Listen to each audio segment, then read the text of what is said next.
well, we'll go ahead and get into our topic for tonight. Our speaker here is Sherry DeCue. She was an elementary school media specialist for 30 years in the Troy School District. During that time, she shared her button box with her students, using buttons to encourage kids to read.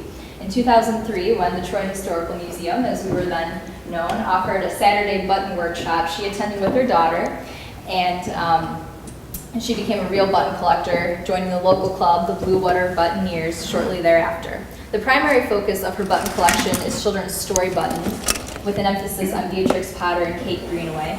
She enjoys finding and reading the original storybooks that the buttons were based on, bringing together two of her favorite things, books and buttons. So without further ado, please help me welcome Sherry DeCue.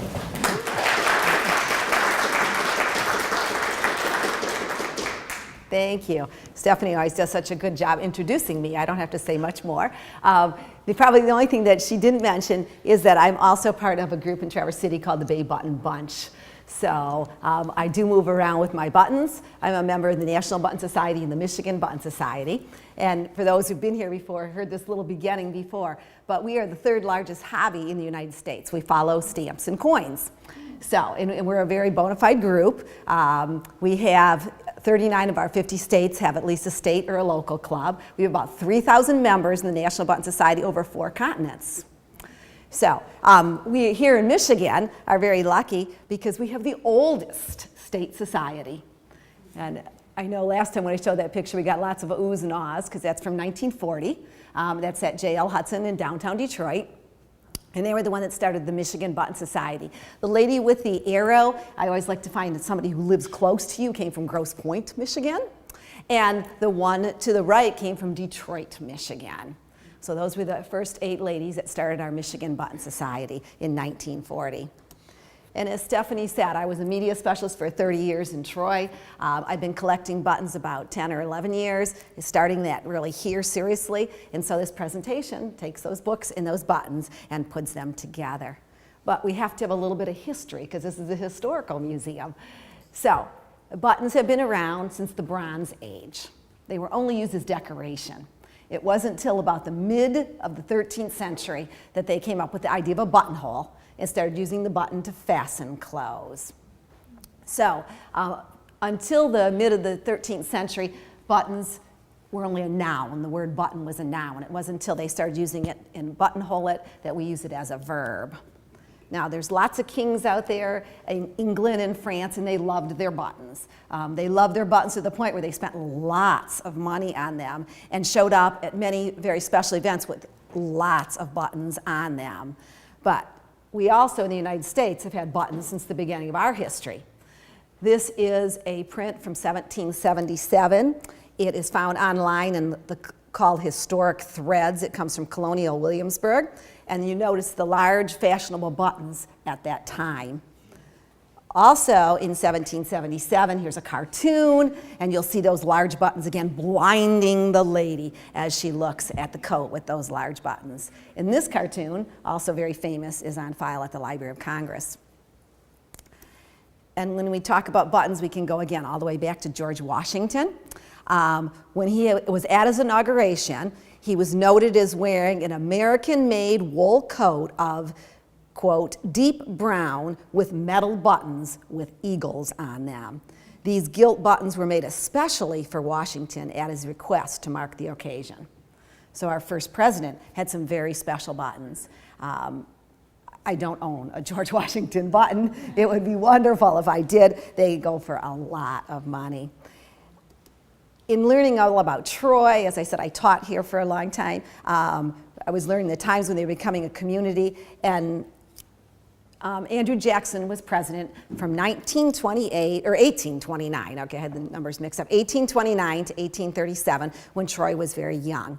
And of course, there's a very famous story about Andrew Jackson. They say that his life was saved by a button. He had a duel with Dickinson over his wife, some honor of his wife. And one of his friends the night before took a big silver button and sewed it over his heart on his coat. And of course, that's where the shot was taken, and the button supposedly saved his life. So even when Troy was growing up, we have good button stories. Also, when Troy was growing up, it was always, until 1830, it was men. If you notice, all my pictures so far have shown men wearing buttons. So it wasn't until 1830 that the women started to wear buttons. Prior to that, they used hooks and eyes to fasten their clothes. So the first part of my talk is about this whole idea of picture buttons from the 1880s. They were very popular from 1880 to 1900, and both children and adults wore what we call picture buttons. And here's some clothes and some old photos showing how the picture buttons were worn. This one had 3 buttons on the bodice, and it's the famous button called Oriental Lady with a Fan. Here we have another woman standing. She has 3 buttons on her skirt. She has 6 on her jacket. I believe she has 18 small ones down the front, and they're the top button, the Trumpeter of Krakow. The lady on the bottom, again, has that bodice, and she has 3, and then we call that button Perot and Perrette. Here's a different outfit from 1885. These are pearl buttons. There are 14. They're all carved, and because they're carved, they're all a tad bit different. They're not the same. Now, I had mentioned that children wore the buttons then too, and sure enough, we had a lot of coats that were very popular. These are found in a lot of the catalogs of the time, and you'll see the buttons were used as clasps, and this is called Cupid Riding the Lion. Boys also wore coats that looked like this at the time, and here's some more. The Skye Terriers were the clasps, and the buttons down the front were what we call the gnome, sculpting the face of the moon. And of course, I had to look in your Troy book, A City from the Corners, to see if I could see any of the buttons in those photos. Couldn't see them real good, but each one of these people would have been in the time that I'm talking about, and they had buttons. You can see them on the front of their dresses, the little girls, and the different things. So that was kind of fun to be able to look at the photos. I couldn't tell what picture button they were wearing, though. Most of the buttons you've seen so far have been large. Small buttons were used at the same time on what we call our charm string, which was very popular from the 1860s to the 1900s. And a charm string was made by young ladies at the time. And of course, they had to have rules to their charm string. If you wanted to make a charm string, someone had to give you buttons to put on the string. Every button had to be different, and only button with shanks could be on your string. And the story is that you were to get 999 buttons on your own and string them on the string. The 1,000th button had to come from your true love. Now, if you made a mistake and didn't count those buttons correctly and got up to 1,000 by accident, then you were going to be an old maid. So, let me tell you, it's hard to count 1,000 buttons carefully. Now, the girls that assembled these in the 1860s would have been our first button collectors. And going back in the history of Troy, Stephanie helped me with this. In 1860, Lucy Goodman, whose father owned the general store right here in the village, would have been 17 years old. So she was probably one of these first button collectors, especially considering that her dad had the general store where I'm sure that they had buttons. And Frances Blount, who would have been 15, could have been one of those first button collectors. And the Blount has the family name on that stained window over there. Now, many of the buttons on these strings were treasures. Someone had given them to them. They were very special. So today, kids and adults, it's still fun to make what we call a memory string, where they can string buttons that are special to them. I know in my last presentation I talked about this book, The Maine Charm String. It's a very good story, written in the 1940s about a young girl who gets married and moves to Maine and meets people by making her charm string. Someone told me they were able to purchase it, and it was signed by the author, which is exciting. And another lady told me about the white flag, that also has a mention of a charm string in it. There's another modern series of books if you like buttons and you just want to read some good mysteries. These are called the Button Box Mysteries. The third one, and there actually is a fourth one now, is about a charm string. And the charm string in that case was cursed. It wasn't charmed. Now, when we talk about picture buttons, we're talking about the Victorian era. And as you know, Queen Victoria went to wearing all black once her husband, Prince Albert, died in 1861. So she started a whole period in buttons called black glass. She wore what was called jet buttons. Every once in a while, I have a person that gets real excited and thinks they have a jet button in their collection, and most likely they don't, because jet buttons came from a long time ago, and I doubt very much if they have one. But people wore black to imitate her, and so now we have black glass being the most widespread button of the 19th century. And of course, many of them were the picture buttons. And these picture buttons showed things that were very popular at the time, which were your plays and your operas, your mythological figures, and of course, any story or fable of the time. And they still make black glass buttons today. So if you have old buttons and you want to know how old a button is, one of the first things I tell people to do is turn it over. Look at the shank. Okay? The shank will tell you, it can almost date the button for you, because we know certain shanks were made during certain eras and other shanks are being made now. The buttons of a long time ago are also heavier than the glass buttons of today, so you can also tell from that if you have an older button from the 1800s. Now, with my talk being literature and buttons mixed together, I started looking around for famous people who did quotes on buttons. So here we have Charles Dickens, and he seemed to be fascinated with my buttons. He, in one of his digests all the year round, he talks about waistcoat buttons, how you can tell a man's character by the buttons on his waistcoat. The other quote is a really good one too. He actually did a whole extract called What There Is in a Button. And he talks about how the buttons were so well done and remind all of us, whenever we do anything, to do it in a good way. The Library of Congress, again, has interesting things on buttons, in particular this Miss Mary Mack.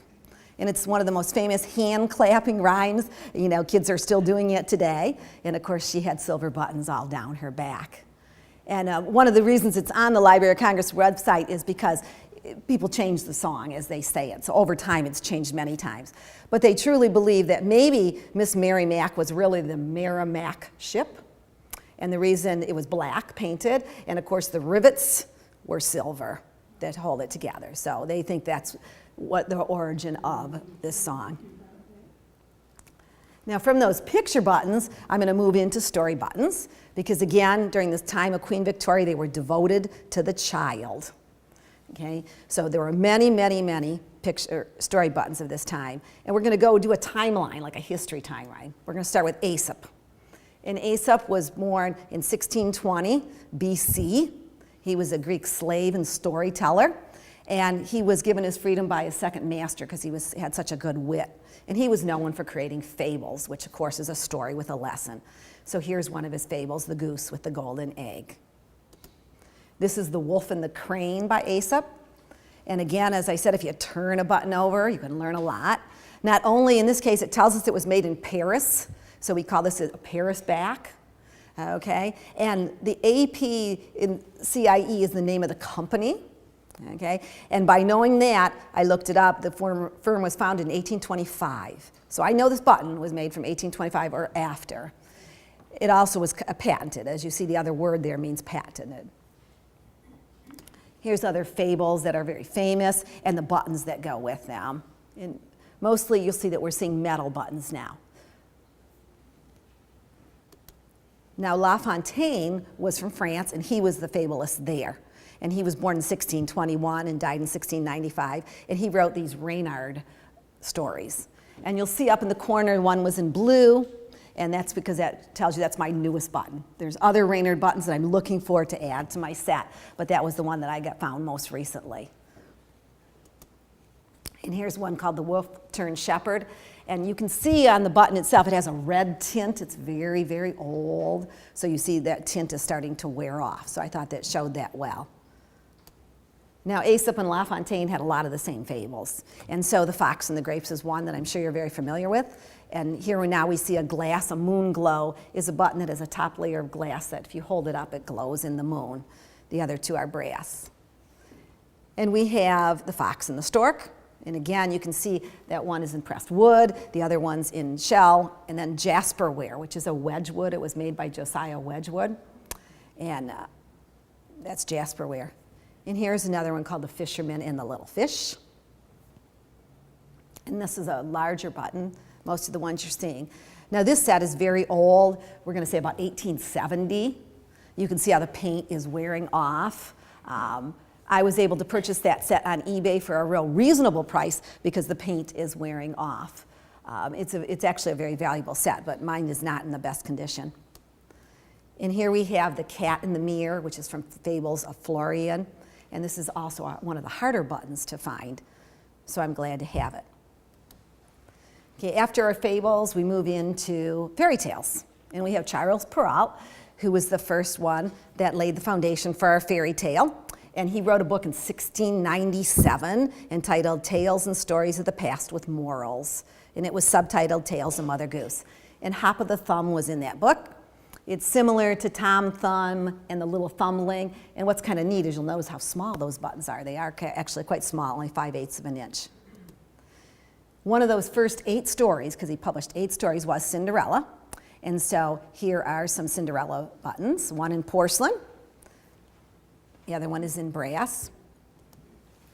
And here is a set on ivory. There's scrimshaw and ivory. And you can see the buttons along the bottom. The top's the way that I've mounted them, and then along the bottom are the buttons. In that first 8 tales, there was Sleeping Beauty. So here's some Sleeping Beauty buttons. The one to the left is called a watch crystal, and that's, no one probably knows. You will all know what a watch is, but our younger kids don't. You know, it's the plastic top of it or the glass of it, and then they put the design underneath. The 2 to the right are just reproductions. The original button is very hard to find, and so those were made in the 60s, so they're reproductions.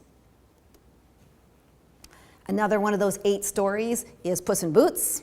And the top one has, purple is my favorite color, so you'll see that it has a lavender wash up there. In the bottom one, you can see he's holding the little mouse in his hand. Little Red Riding Hood again, another one of those first 8 stories in Perrault's collection. And a lot of people think it came from the Grimm brothers, but he was really the first one to write it down. And there's many Little Red Riding Hood buttons. After Perrault, we do have the Grimm brothers. And of course, their first book was written in 1812. It was called Children's and Household Tales, and it was known as, today we know it as Grimm's Fairy Tales. So in 2012, it was 200 years old. One of the stories in that is Rumpelstiltskin. So here we have a Rumpelstiltskin button. Rapunzel was another story in that first Grimm's Fairy Tales. We also have Hansel and Gretel. And again, you'll see buttons out of brass, steel, and moon glow on that one. And the Grimm brothers did not write the tales like Perrault did. They collected them. They went around Germany and collected them. And they had other people help them collect. So this one was actually collected by a man named Dorschen Wild, and he heard it in the town of Kassel. One of those first stories in Grimm's 1812 edition is The Six Swans. And of course, we have Snow White and the Seven Dwarfs. And this particular button is called Snow White's Stepmother Consulting the Magic Mirror. And here is a more modern set out of ceramic of Snow White and the Seven Dwarfs. Unfortunately, if you're a studio artist, the button should be signed on the back. A studio artist is someone who designs buttons just for enjoyment of people, not to really be worn. And these were not signed, so I have no idea on date on these. I just like the Seven Dwarfs, so. Now the next set is from Disney itself, and they're copyrighted Disney on the back, so Disney wanted you to know they made them, but they didn't put a date. So again, we're hazy on the date, except they were supposed to be modeled after that 1937 poster of Snow White, the movie poster. And of course, kids still like the Seven Dwarfs today. Yeah. When we move to Denmark, we have Hans Christian Andersen, and here we have Thumbelina, which is the story of a thumb-sized little girl. If we move over to England, we have Joseph Jacobs, and he again collected the English rhymes. And the one to the left is from Jack and the Giant Killer. It is the giant. And it's very similar to the Brave Little Tale or Jack and the Beanstalk. They're very similar. Now the one to the right, you notice has an X on it.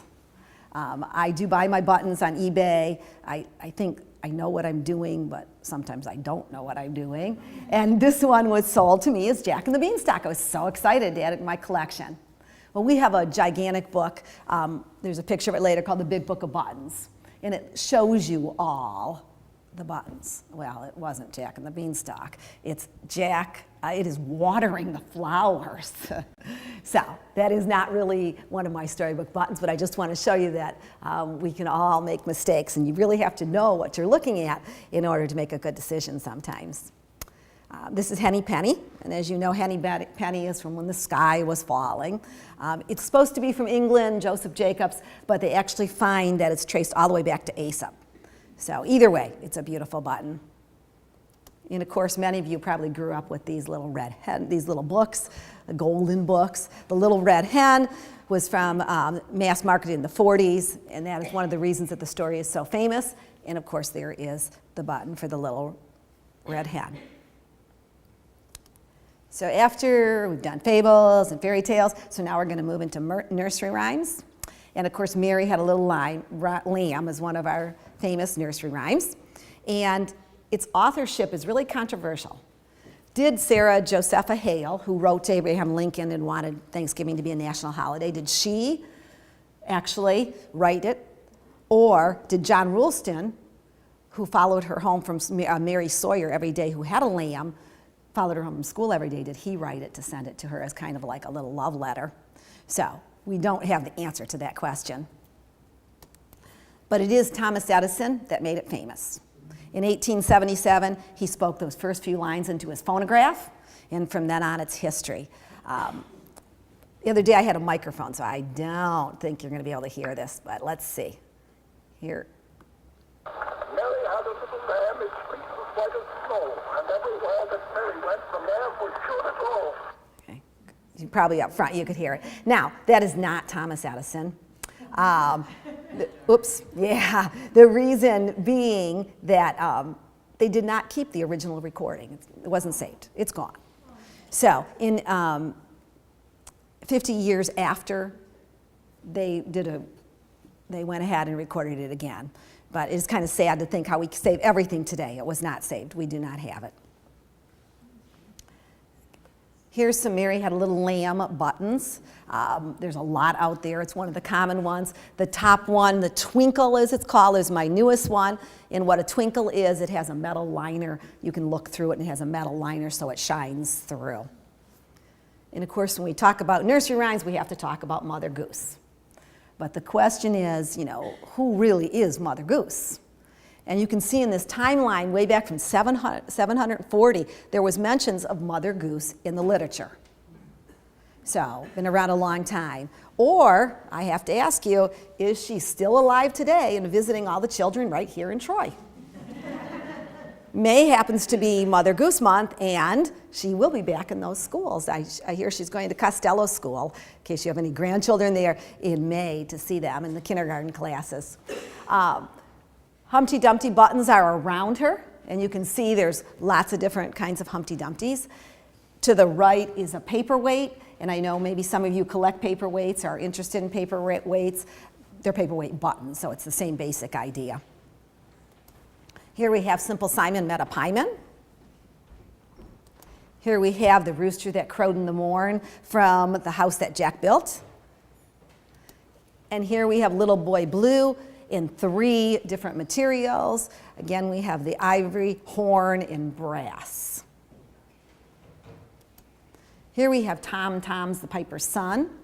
And the button in the center was the first one I found. We actually have shows, and up on one of the tables we have flyers for our show that's coming up here in May. We're going to be in Dearborn. And I saw the middle button, and I liked it. It's a little guy running, his hat was coming off. Didn't really know that it was part of Tom Tom's the Piper's Son. About 5 years later, I happened to be at another show, and someone had the whole set. And I said, I have that button, and was able to buy the other buttons to put together the set. So that was kind of neat. It was a discovery. I just liked the button and did not know it was part of the set. Now, I'm sure a lot of you are familiar with Bakelite. Bakelite came up in about 1907 by Leo Baekeland. It wasn't used till about 1920 in buttons. And here we have a set of Mother Goose Bakelite buttons. It was the first synthetic polymer, and of course it started the polymer age as far as our history. And here we have the butcher, the baker, and the candlestick maker. These are all pewter, and they were made in the year 2004. And then, of course, we have the three men reading in the library tub. When we move on to what we call our classics, the first one I'm going to talk about is Alice in Wonderland. It was written in 1865 by the English author Charles Lutwidge Dodson, whose pen name, or the way you know him, is probably Lewis Carroll. And it started as a tale. Reverend Dodson was a mathematics professor at Oxford, and he took the three Liddell sisters out on a boat one day and told them this story. And of course, Alice was one of them, and she was so excited. She said, "You must write it down." So they did write it down, and it was published. It was published by Macmillan, and only 2,000 copies were ordered, the first printing. After 50, Tenniel, who did the illustration, said, "I don't like it. They're not doing a good job on these illustrations." So they pulled, the other copies. They were never done. So right now, we think there's only about 23 copies left of this first edition. And if you're lucky enough to own the first edition, currently on Abe Books, it sells for $171,000. But again, there's only 23 of them out there. Now, in 1907, they lost the copyright to Alice in Wonderland. So over the years, you can see all the different versions in the illustrators that could do Alice in Wonderland. In 1869, Dodson wrote the sequel, which was called Through the Looking Glass, or What Alice Found There. And again, John Tenniel did the illustrations. It was published at Christmas time, and it was a sequel to Alice. And if you see that book, you follow Alice down the rabbit hole, and you see the Mad Hatter, and the White Rabbit, and the Caterpillar, and the Cheshire Cat. And again, these are all the original John Tenniel illustrations. And here is a group of buttons. These are sterling silver. They cost about $200 for the set. They were made in 1998. And again, if you turn the buttons over, you see the shank. And in this case, it's very unusual. It's of their daughter. The Baumans own the Battersea Company, and they put their daughter's face as the shank of that button. So again, looking at those backs. Recently, when we were up in Empire, Michigan, there was a little antique store, and we walked in and saw these. They're Scrimshaw, cast in resin, and again, it's that whole series of Alice in Wonderland. And of course, button collectors love to go to Michael's and Joann Fabrics and pick up inexpensive buttons. So when I found this, I thought, I think it looks like the Cheshire Cat. Now, the same year that Alice in Wonderland was written, Mary Mapes Dodge wrote Hans Brinker of the Silver Skates. So the top button is of that. The bottom one, I'm sure, is a story you've heard that's part of that novel. It's about the little Dutch boy who put his finger in the dike and that way saved the country. So that is the bottom button, Little Peter. Now, in 1876, we have Tom Sawyer being written by Samuel Clemens. And of course, you know him probably as Mark Twain. And it was published in December of 1876. And, let's see, I have a price here. Finding my cursor. $93,957 is what that one is going for. So just to give you an idea, if you have some of those first edition. Now, Tom got in all sorts of trouble, and that's what button designers have done. They've got him stealing grapes, they've got him running away from home, they've got him shaking the apple tree, and of course, robbing the bird's nest. And here's those letters again, if you had been noticing, they say BBB, and that's because it stands for the Big Book of Buttons. This is what we call our Bible. I did not check and see if the Troy Public Library has it. I know that you can get it through interlibrary loan. It's got about 1,100 pages. It's got 329 colored plates of buttons. It has now come out in 2010 in 2 editions because it's such a big book. And it's been digitized, so it will be around for years, which is kind of nice. And here is a set of buttons from Tom Sawyer, Life on the Mississippi and Tom Sawyer and Huckleberry Finn.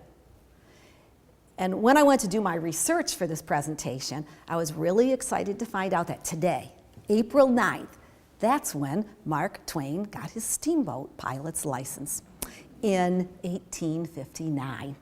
So I thought that was kind of neat. Here I am speaking about it. And so this whole idea of steamboats became fascinating. He also got his name, Mark Twain, from being on the steamboat. It means, when you say by the Mark Twain, it means according to the mark the depth is 2 fathoms. So that's how he also got his name. And again, this comes from, our Library of Congress website. Well, going back to Troy, some of your early settlers came on steamboat. The steamboat then was called Walk in the Water. It started in 1818 and went to 1821. And here's one of the early settlers that came on that steamboat to Troy. It only worked for 3 years because on Halloween in 1821, it was wrecked. And I was hoping that I could find a button story related to it. I could not. There's lots of information about it, but no button stories. So I tried to figure out.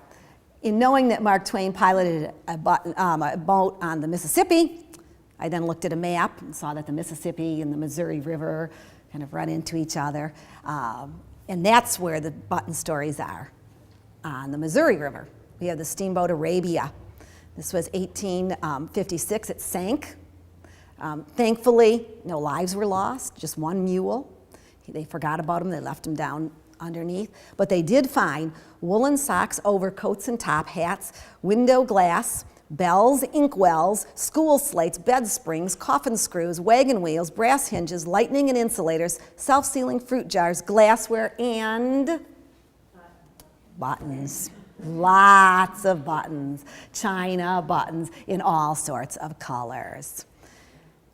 The second boat that I found information on was the Bertrand, and again, 1865, it sank, and again, no lives were lost, but all the cargo was lost. But this actually had insured cargo on this one, so they were actually reimbursed for their losses. And they found buttons, about 1,000. They were made of shell, rubber, glass, metal, and ceramic. And these buttons were really good for someone to learn about because they had never been used. So they could learn about how buttons were manufactured at that time because they had never been used or worn. And then, as the people, when they found the button, they had a question. Who would have thought that miners cared about fashion? Because this was about taking people to the mining areas in Montana. Because of all these beautiful buttons, they said there was a wide variety of colors, sizes, and materials. So, Heidi was written in 1880 by Johanna Spyri, and if you have the first edition, the full title is Heidi's Years of Wandering and Learning. And the second volume that it came out was Heidi Makes Use of What She Learned. And right now it sells for about $20,000. There is in the UK, there is no copy, no first edition in any of their major libraries. So that's kind of unusual. It's considered quite rare. And here are Heidi buttons showing her up in the Alps.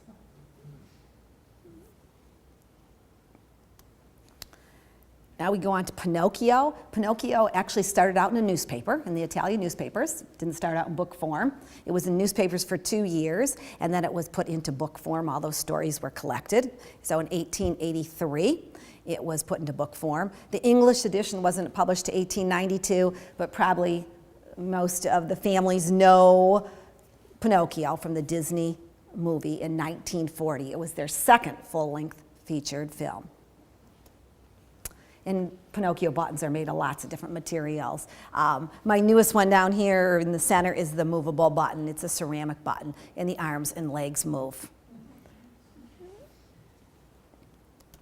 Here's another set of those watch crystal buttons. Again, the top looks just like the top of a watch, and these are set in copper with all the different illustrations underneath. Now, we have Little Lord Fauntleroy, which is written by Frances Hodgson Burnett. Again, it started in a magazine. It was in a magazine for almost a year and then was put into book form. And Reginald Birch, who did the illustration, set the fashion for little boys of the time. And so those shorts and short outfits were very much in style. Here's the Little Colonel, and this was written by Annie Fellows Johnston. And it was, she wrote actually 13 of them, make up the whole series of the Little Colonel. And her friend, Hattie Cochran, was the one that she modeled the Little Colonel after. But again, you probably know her as Shirley Temple in the very famous movie with David Butler. And again, we have that Jasperware, which is designed by Josiah Wedgwood. It has a stoneware body. It's usually white or blue. The top button is brass. Now, another story maybe you haven't thought about in a long time is Little Black Sambo, 1899. It's by Helen Bannerman. And as you know, when this one came out, it was very controversial. Interestingly enough, it has been republished in 1996 by Julius Lester as Sam and the Tigers. And there's 3 different buttons designed after the book. And talking about books, we can't forget to mention The Wonderful Wizard of Oz, and that was 1900. And again, going back to that Library of Congress where we have all our books, this is one of the editions that's there. It's a beautiful edition illustrated by Denslow, and it is selling for about $100,000 if you check your books and are lucky enough to have one. And this is pewter. This is a pewter set of buttons. And so you can see the Dorothy and Toto and the Tin Man and the Wizard and the Scarecrow there. Now, this one, I don't have the picture of the shank, but if you turn them over, the owner of the company himself, Daniel Bauman, has his face on the back of these buttons. Or maybe you're familiar with the Sunbonnet Babies. The 2 girls that you never see the faces, Molly and May. Okay, these came about in 1900. You see it, they were written by Bertha Corbett Melcher, but Eulalia Osgood saw them and decided they'd be perfect for her primers that she wanted in schools. So she asked Bertha to illustrate them, and that's what happened after that. And so 1902 is the first primer. Now the buttons are made by Ben Lang, who actually lived here in Michigan in the 1970s, and he hand drew the pictures and embedded them in plastic. And about 2 years ago at a show, my newest button is this one right under his name that's backwards. And when I saw it on a card, I passed it up. I didn't want a backwards button. Why would I want a backwards button? Went over and told my husband, I said, you should see this button. Who would want to buy it was backwards? He goes, go back and get it right away. He said, maybe it's like that stamp design that was printed upside down and is worth some value. That might be the only backwards button out there, and I have it. So, but I wouldn't have, I had passed it up. So that one's kind of a neat story with that button. We also see pearl buttons here. So these are on pearl. And these would be studio artists. And then we have one on ivory over there. Now, Bertha also illustrated the very famous song, Here We Go Round the Mulberry Bush with the Sunbonnet Babies. And I was able to pick up 3 of them. You can see they're ironing clothes on Tuesday, sweeping on Friday, and going to church on Sunday. But I was not able to pick up the whole set, so that's that hunt. You know, you're never done collecting. I've got to find the other 4. I've been looking, haven't found them yet, but someday I hope to find those. But the lady who designed them, her name was Eunice Quinn. And when I started learning about her, she came from Wisconsin, and she was, you can say that she was the ultimate button collector. In 1959, she went to a national show, and she entered 100 of the trays that you see up here. And you see that I have 2 ribbons. I have a 3rd one at home, and I'm the same age that she was at that time that she did that. And she won 92 ribbons at that show. So out of 100 trays, she won 92 ribbons. So she is like the ultimate collector. So in learning all this, I thought, oh, I got to get some of her buttons. So you'll see I made my mount, and I'm starting to find her different buttons. There's some watch crystals, a ceramic, decoupage on porcelain. So I hope to fill in the rest of the spots with her button. She works in 7 different materials. I need to find a pearl. She did some Delft. She also did some Jasperware. So I need to find some more buttons. But the boys felt slighted. Those Sunbonnet Babies were very popular, but there were no boys in the story. So mothers wrote to these authors and said, we want some books for boys. So these are called the Overall Boys. The problem was that I couldn't find a button to illustrate it. So my husband, who designs buttons in polymer clay, designed that button for me so that I could have an Overall Boys button.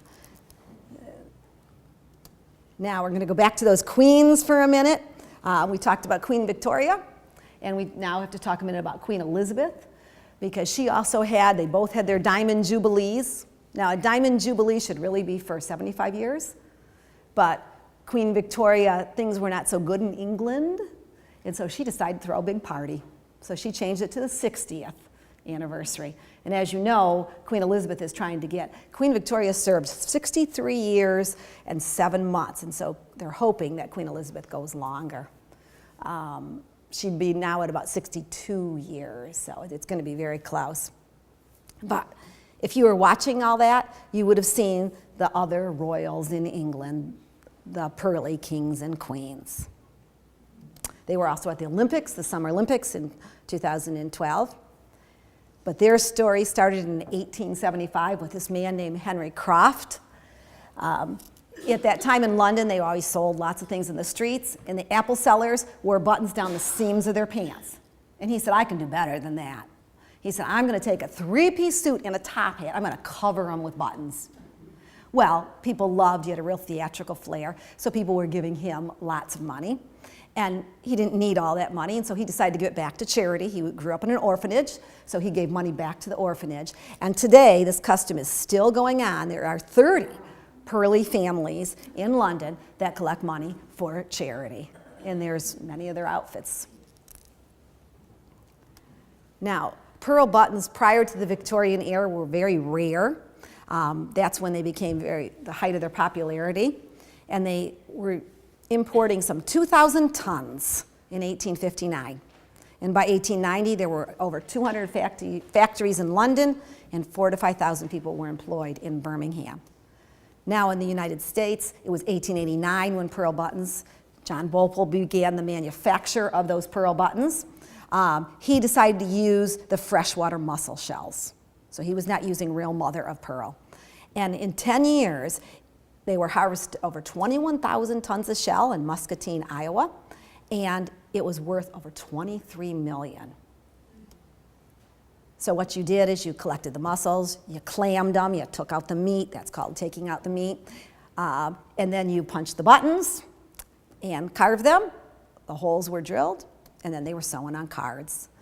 Now, because they over-harvested, the button production kind of slowed down in the 1930s. And as of 1967, the last shell button was punched in Muscatine, Iowa. Those same factories now do plastic buttons, so the factories do exist. And they have this statue, it's 28 foot tall, in Muscatine, Iowa. The problem with the pearl industry, there's lots of good books on this too, is that it was very dirty and dangerous, and of course much of the workforce was children. Now, pearl buttons can kind of look like plastic buttons. So, if you want to know the difference, feel them. Pearl buttons are cooler to your face. They have a different sound when you rub them through your hands, and they're heavier than plastic. And the pearl are iridescent, so if you have a mother of pearl, it's iridescent. The mussel shells, the shells are non-iridescent. The pearl are white, and of course the shell are colorful. So, in knowing all that, you might be able to help identify some of your buttons. Now, my specialty is Kate Greenaway buttons. So it's part of my storybooks, and here's a picture of Kate. She was born in England. Her mother and father were very influential. Her dad was an engraver. Her mom was a seamstress. When she was very young, she moved to Rolliston to stay with friends because her father had lost his job. And this is actually one of Kate Greenaway's paintings. She said it was a wonderful time. And she remembers a lot of the way the kids dressed. Because back in Rolliston, it was still a little bit old-fashioned, and this is how they dressed. In frocks and smocks, aprons and bonnets, wide hats, long sleeves, long breeches, dainty ribbons and bows. So, in all of her illustrations, you'll see the children dressed like this. She started drawing in 1868 for Marcus Ward as a card company. And she was 22 years old. But it wasn't until 1878 when she started signing her work. So if you want to know if you have something authentically Kate Greenaway, you're going to look for that little KG, and prior to that, you have to go on what other people have found. Her first book was 1878, Under the Window. French did not really care for the English, but when she published this book, it said English illustrators were not held in very high regard, but even the French respected her after this book. She went on to publish about 150 books. Some were her own, some she did illustrated for others. And she also published almanacs. These are very small, 3 by 4 inches. She published them from the years 1883 to 1898. She missed the year 1896 because she was ill. And she also had stories and illustrations in 90 different journals, including the Ladies' Home Journal. Now here's a picture. Because her mother was a seamstress, she would, before she drew outfits, she actually made the outfit, put it on a model, and then drew. So another way you can tell Kate Greenaway's illustrations in her buttons is by the length of the skirt on the ladies, or the girls. If they show too much of the shin, it's not Kate Greenaway. Okay? Her outfits were definitely longer and covered up much of the leg. Now here are some Kate Greenaway buttons. Many people copied her. Most of them are brass, some are black glass. And there's some more Kate Greenaway buttons. Now, if you're out looking and you think you might have seen a Kate Greenaway button, you don't know until you can match it to one of her illustrations. You must have the matching illustration or you don't know that it's a Kate Greenaway. So you can see I put 2 with the illustrations. Here's Johnny. Johnny is the boy to the right, and there's 3 different designs of buttons. Here's Little Miss Patty and Master Paul, very popular, very famous buttons made in a lot of different things. And again, I showed you the illustration. Here we have Miss Patty. She has many different names, but you can see again, it very much looks like the illustration, even though the buttons have been designed differently. And because at this time there was no copyright, so everyone copied Kate Greenaway, and she hated it. She absolutely hated it. Okay, I have made a rule for a long time not to part with my drawings, for I have been so copied, my drawings reproduced and sold for advertisements and done in ways I hate, she later commented. And here, they're selling boots, shoes, brushes. They used her to sell everything at that time. Here's Ring the Bell Ring, but look at the difference. We've got 4 girls, 3 girls, and 2 girls, all from the same illustration. Here's the Trumpeter. And on this one, you'll say, it's not exact, because the button designer has added in something called a tussie-mussy. And that tussie-mussy is the cornucopia with flowers in it. Once you put flowers in a cornucopia, it's called a tussie-mussy. It's not called a cornucopia anymore. Here's Sitting on Rail, again, only 2 of the girls, but you can see them. Here's one of the few black glass that I own, Fanny and Tommy. She also did a book called Kate Greenaway's Mother Goose Rhymes, and from that we have Little Bo Peep, which is one of the very common buttons. You'll see a lot of these buttons out there. Here we have Ring-a-Ring-a-Rosies. The top one is old. Notice the scallop. During the Victorian time, they loved nature, so they did things with the scallop edging. The bottom one is modern. It's just from the 20th century. And again, it's by the shape of the button that I could tell the difference there. Here's Seesaw Jack. The old one is the one over here. The 2 modern ones are the ones that are up at top. They're probably from the 60s. She, in her almanacs, did the 4 seasons. So here we have spring. Again, the top one's the old one. You see the scalloped edge. It reminds you of a shell. The bottom one is modern. Again, that one's from about 1920 to 1930. Here's summer, which is the most common one. You'll see this all over, a lot of buttons of summer. And here's autumn. But again, notice on autumn, they took 2 different, the picture in the book, and they added the little girl, which was in under the window, and they put them together into that button. And here's winter. And again, the top one follows it. The bottom one, they've less one girl. Another book she did was the Little Fox Painting Book, so the kids could color in her illustrations. And here's something called the Fairy Piper. Now, when some of you came up and already were looking at the buttons, you saw these carved buttons by Chai and Prasert. Now, Chai was carving buttons in the year 2000. I was not collecting in the year 2000. And other people kept showing me his buttons because they knew I loved Kate Greenaway. So I went through old journals, found an ad that he advertised in the year 2000. I thought, I'm just going to try. You know, no email back then. So I wrote to him an old-fashioned letter, and he wrote back to me. He ended up not only carving the original set of buttons, but he ended up carving all these buttons for me. I'm the only one that has many of these buttons that you're seeing now. They're also up here. And he thanked me. He had not carved in 10 years. And he said, you know what? You can't take the carver out of the carver. And he's still carving buttons for me. He's going to carve another set for the show coming up in the fall. So he does absolutely beautiful work. And his wood is from Thailand, and it's all teak wood. Now, this set is very special too. When one of the newspaper reporters talked to me, they asked me to describe myself as a button collector. Could you call yourself one of the top 10 collectors in the United States? I said, no, do not say that.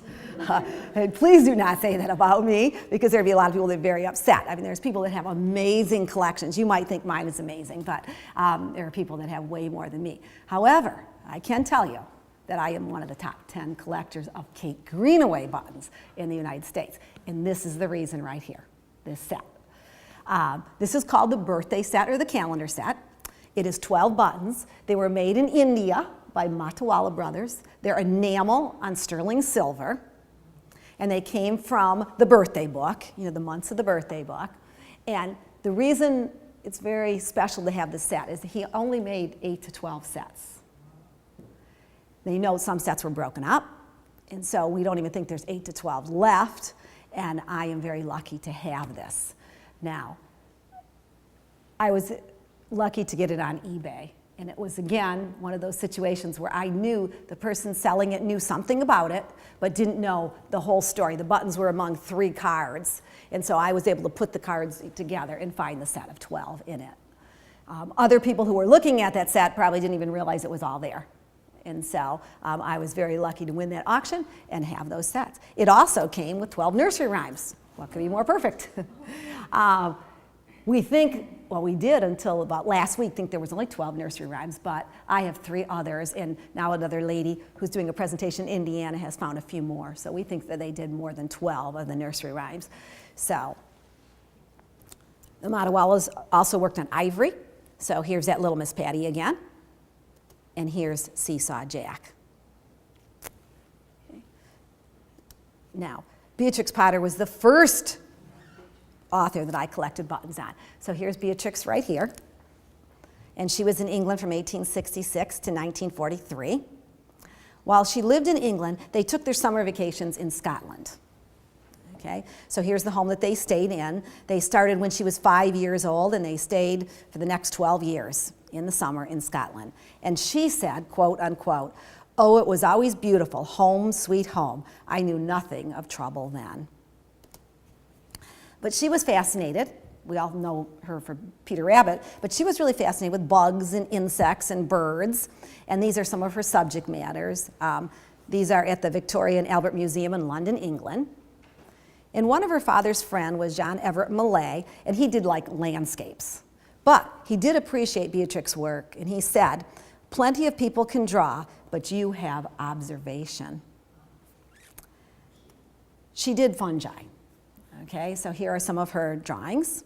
They were very detailed, they were accurate. And there was a man named Charles Mackintosh in Scotland who was known as the naturalist, and he knew a lot about fungi. And she wanted to connect with him, but he was very shy. And again, she said, quote unquote, "I have been trying all summer to speak with that learned but extremely shy man. It seems stupid to take home the drawings without having shown them to him. He was certainly pleased with my drawings, and his judgment, speaking to their accuracy in minute botanical points, gave me more pleasure than that of critics who assume more and know less than poor Charlie." So, they had taken a few summers, they didn't go back to Scotland, but then in 1893, they went back to Scotland at a place called Eastwood. On September 3rd, 1893, on location, she found this mushroom. It was very rare. It's called the Old Man of the Woods, and she drew it. On September 4th, that same year, 1893, she sat down to write a letter to Noel Moore, who was her ex-governess's son, who was very sick. And of course, her letter became the story of Peter Rabbit. But it doesn't stop. Here's a picture of her bunny. He was Peter Piper in her mind, but that's what she used as an example. And look at this picture. If you remember the pictures before, we have our villain, okay, Mr. McGregor. Mr. McGregor looks like Charles McIntosh. The name McGregor comes from the tenant that was staying at Eastwood when they were there that summer. His name was Mr. McGregor. Well, it doesn't stop, because on September 5th, so we've got 48-hour period here, she writes a letter to Noel's son, Eric, because they had just had a baby in the family. And she starts it, once upon a time there was a frog called Mr. Jeremy Fisher. So in a period of 24 hours, or 48 hours, it took authors 100 years to put this all together, which is kind of neat. She found a rare mushroom, she wrote the Peter Rabbit story, and she wrote Jeremy Fisher in a period of 48 hours. Both of all of these were products of her skill as a naturalist, her acute observation of people and places, her creative imagination. Now, as I said, there's lots of creativity in button collecting. I just put this together for this. I decided I have to do a fungi board in honor of Beatrix Potter. It's very hard to find fungi buttons. I don't think there's a lot of people making them. So again, my husband, who is very artistically talented, painted these on shell and on wood, so I can have these unique buttons in honor of Beatrix Potter. What ended up happening is that women were not allowed to present their papers. So her paper, her scientific paper on fungi, had to be presented by a man, and it was received very lukewarm. She wasn't there to defend it, she wasn't there, and so she decided she's going to move away from the study of fungi and start writing 23 children's books. JHB has the copyright on these buttons. This is what we call a salesman card. It was their first license. They also did jewelry, so you can see some jewelry pieces. Okay, and their copyright date is 1976. So the first 4 buttons were made in 76, then they made 4 more in 77, and they continued to make buttons. They're amino resin with transfers. So here's the 12 that was part of that first set. It took over 3 years to do it. And in 1989 and 90, they made more Beatrix Potter. These are, and these, until recently, you could find at Joann Fabrics, but Joann Fabrics, and we've called them numerous times, has decided not to sell JHB buttons anymore. So, very interesting, even though we keep calling and asking. Other stores are starting to pick them up, but not there. This is one of the creative mounts that I won one of my 3 ribbons on, compared to Eunice Quinn's 92. But I did win a couple of ribbons, and this was one of them. This is called creative mounting, where you can do anything you want with the mount. And then we have the 3 1-inch buttons. And these were done in the 100th anniversary of Peter Rabbit in the year 1993. Now you have to think about that. If Peter Rabbit was published in 1902, how can 1993 be 100 years? She wrote the letter in 1893, and so that's the date they're using. So that's how it's 100 years. And there's Noel again in the letter that she wrote. My dear Noel, I don't know what to write to you, so I should tell you the story about 4 little rabbits. This is a mount I put together recently. Again, it's here if you want to look, and it has every button. It took me probably my whole collecting the last 10 years that JHB has made of Beatrix Potter. So they are all there with their numbers. It gives all their numbers, their stock numbers and everything, and they're all in that one card. Now here's one called Peter Rabbit Postman. And if you know anything about Beatrix Potter books, there's no Peter Rabbit Postman in any of her books. So where did this one come from? It came from a greeting card that she not only drew, but used from 1935. Now these buttons came from England. A gentleman sold them to me, and he said they're Peter Rabbit buttons. And I said, how do you know that? They're sterling silver, they're very small. And he said, my mother owned a miniature doll in-house shop in England in the 1970s, and they were just going through her stock, and they were on a shelf marked Beatrix Potter buttons. And so, you know, my question to you is, what do you think? Do you think they're Peter Rabbit buttons? They're also up here if you want to see them. These are from England, and they are 1-inch Birchcraft buttons. The last person or author we're going to talk about is Winnie the Pooh, 1926, and E.H. Shepard did the illustrations. And of course, you know, Winnie the Pooh's famous because of Disney, 1961, and they added the character Gopher, that was not in the original. And in 2009, David Benedictus wrote this book, and he added the character Lottie the Otter. And just so you know, Winnie the Pooh has brought more money to Disney than even Mickey Mouse. It was also involved in almost a very long legal battle, and in December 2012, the judge gave all the rights to Disney for Winnie the Pooh. And here's some Winnie the Pooh buttons. In 1996, the Danforth Pewter was allowed to make anything Pooh, and they did, including buttons. And the other ones are from Spring Industries. They were made specifically for Joann Fabrics. But there is one question a button collector asks. What can you collect that's very inexpensive? That's the riveted buttons that are found on overalls and jeans. So my job is to find every Winnie the Pooh out there. There's quite a few, and I don't have them all. But at least it's an obsession, but it's a cheap obsession. Here's some information on prices, what happens with our buttons over time. I know it's a little hard to read. In 1968, a set of 4 buttons that were, and you'll see them on the next slide, were $1.25. In 75, the same person that was selling the buttons moved it up to $2.50 and said, I'm sorry for increasing the price. In 1983, they were $3. In 1997, the set cost $10. Then we go up to 2007, and they were $20, and currently they're out there being sold for $40. So in that span of about 50 years, you can see they've gone up quite a bit from $1.25 to $40. Whenever I do a program, I have to find a new button to show you.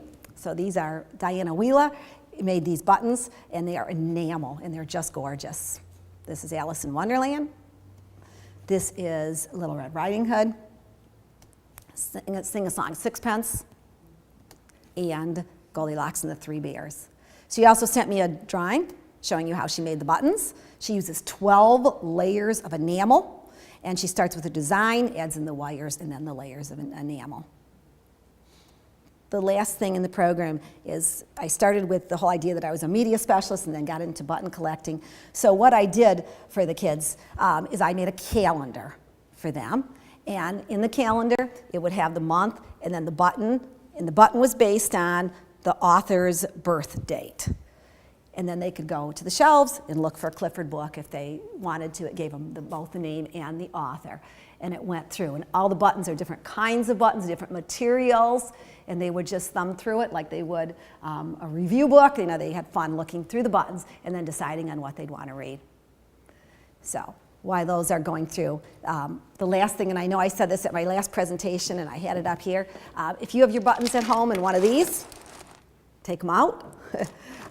Take the lid off. You want your buttons to breathe, especially plastic buttons give off gases, and plastic buttons can ruin your metals. Your glass can get flea bitten. That's what they're called when you lose a little bit of glass in them. So get them out of your cans, or at least take the lid off. Let your buttons breathe.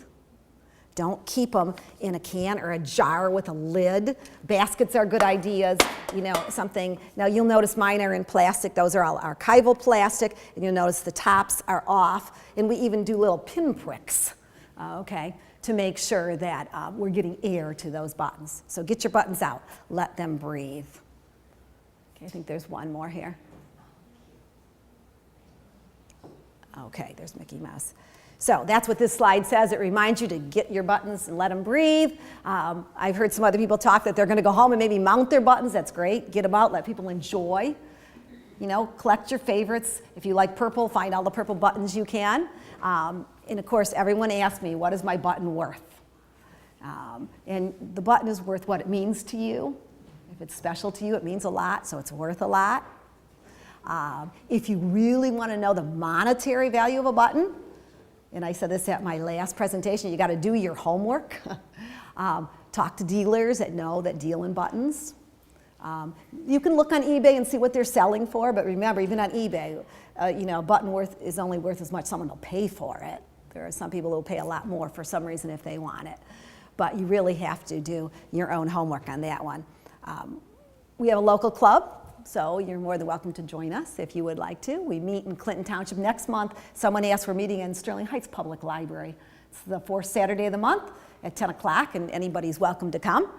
Our show, and there's flyers over there, is coming up in Dearborn. We're not too far away. We have about 14 dealers that come in from all over, sometimes even from Canada, and we actually have a couple from Italy and different places, and all those buttons are out. Please feel free to join us. You heard me talk about the Big Book of Buttons. We also have an encyclopedia, so we are very bona fide in what we do. And you can go on the web and look up the National Button Society and the Michigan Button Society and find lots of information. And I always say thank you to the person who invited me, so thank you, Stephanie, for inviting me. I always say thank you to my husband, who doesn't want me to say thank you to him. He's here with me tonight because he does all the, takes all the photos for all these buttons. He photographs all my buttons, and it's hours of work. And he also designed this for me. Claims that I'm not going to look like that someday, but I don't know where he got the idea for that one. So thank you very much. Thank you.